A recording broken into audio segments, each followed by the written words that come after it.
السلام علیکم ورحمت الله وبرکاتو. دوستانو راځي وخت هم نیسو، راځي ټاپک باندې شروع کوو. دوستانو ځینې وخت کې هر سړی یو مشکل سره مخ کیږي چې زه د مشکل سره خپله مخ ومنو، بالاخره د دې حل لاره ما پیدا کړه. نو ما غوښتل چې دغه طریقه تاسو سره هم شریک کړم. دوستانو دا یو غټه ستونزه ده چې موږ د ټکنالوژۍ په دوران کې چې کمپیوټر کاروو یا موبایل کاروو نو مشکل سره مخ کیږو. نو کله چې هغه مشکل موږ حل کړو باید هغه خپلو وطنوالو هیوادوالو ته هم باید ورسوو چې چېرته هغوی د مشکل سره لاس او ګریوان وي تر څو د مشکل څخه خلاص شي. هغه مشکل څه دی دوستانو؟ تاسو تمنیل کې هم کتلی دی. مشکل دا دوستانو چې چېرته یو وخت کې مثال موږ یو سافټویر انسټالوو، مثال دا سافټویر د ریکوري ده، زه دغه ونډرشیر ریکوري زه انسټالوم، خو د ځینې مخصوص فایلونه دي چې دا فایلونو په واسطه دغه ونډرشیر دغه کېږي، اکټیویټ کېږي. مقصد چې اکټیویټ نه کړي، بیا ځینې وخت تاسو ګورئ هلته اکټیویشن راځي، اکټیویټ یې کوي، صحیح کار درته نه کوي. چې هر یو پروګرام اکټیویټ کېږي چې فری مثال پرو کېږي، هغه د فایل ورسره وي، د په واسطه اکټیویټ کېږي. نو کله چې دا فایل موږ بیا فایل لوکیشن ته کاپي کوو نو هغه موږ ته څه کوي، یو مشکل پیدا کوي او نه کېږي. اول راځو دغه سافټویر چیک کوو، انسټالوو.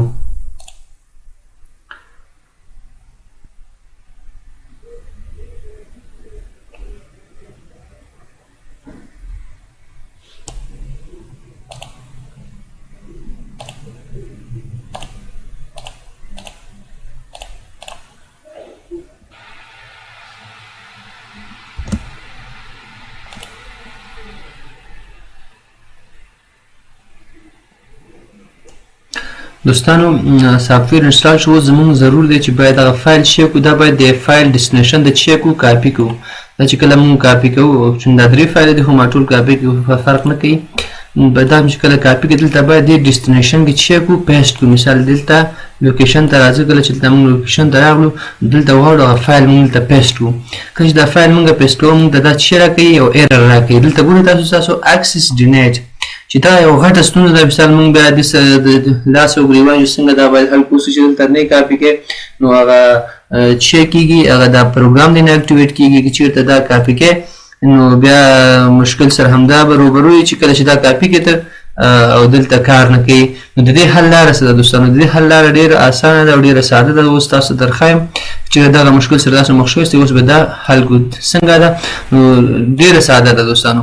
که دې مشکل سره کله مخ شئ تاسو به څه وکړئ، دلته به راشئ دغه ځای ته، دلته به کلیک کړئ. دلته تاسو ګورئ دا سوپر کاپیر دا کاپي چې مثال دا موږ انسټال کړی وي دا به څه کوي، دیجې نه ایگزیټ کوي یا به ډسیبل کوي یا به ډي اکټیویټ کوي یا به دیجې نه ایگزیټ کوي چې کار خوشي کوي.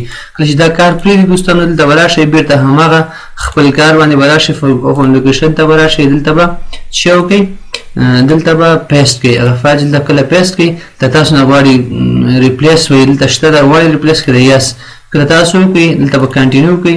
دوستانو څه شي، ستاسو مشکل به حل شي، ستاسو مشکل به درسره څه شي، حل به شي، دلته کاپي به شي. اوس نو ضرورت نشته.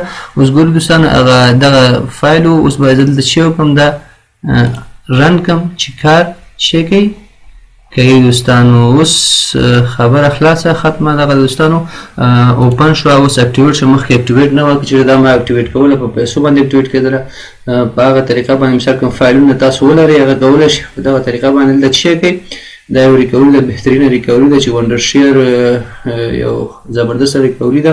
تاسو کولی شئ هم استفاده وکړئ. زه به د دې لینک هم ډسکرپشن کې درکړم، کولی شئ دې څخه هم استفاده وکړئ. ښایسته ریکوري ده. که چېرته تاسو نه کوم فایلونه ډیلیټ شوي وي کمپیوټر کې ډېر مثال چې د پاسه هر څه نه کې ډېر فایلونه کولی شئ پیدا کړئ. شاید هغه ځینې پیدا شي ځینې پیدا نه شي، خو اکثره فایلونه چې کېږي پیدا کېږي. هیله ده چې دوستانو ویډیو مو خوښه شوې وي. په دعاګانو کې یاد ساتئ. بای د الله په امان. For more updates, subscribe SQ Tech YouTube channel and don't forget to press the bell icon to get latest notification.